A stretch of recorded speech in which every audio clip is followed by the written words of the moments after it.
বঙ্গোপসাগরে সৃষ্ট নিম্নচাপটি গভীর নিম্নচাপে পরিণত হতে পারে। এতে বৃষ্টিপাতের পরিমাণ আরও বাড়তে পারে। তবে নিম্নচাপটি ঘূর্ণিঝড়ের রূপ নেওয়ার আশঙ্কা নেই বলে জানিয়েছে আবহাওয়া অধিদপ্তর।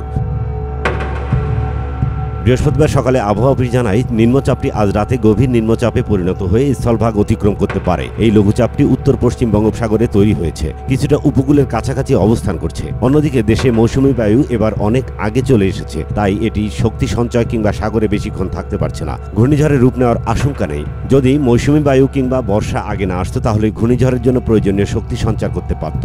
সাগরে সাধারণত আন্দামান বা দক্ষিণ পাশে লঘুচাপ তৈরি হলে সেগুলো ঘূর্ণিঝড় হয় এবং তীব্র রূপ ধারণ করে।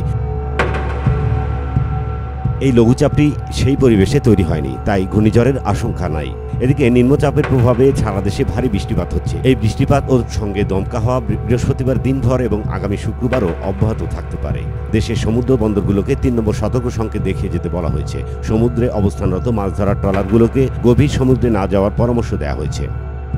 ইসমাইল হোসাইন ইমু, এমইটিভি, ঢাকা।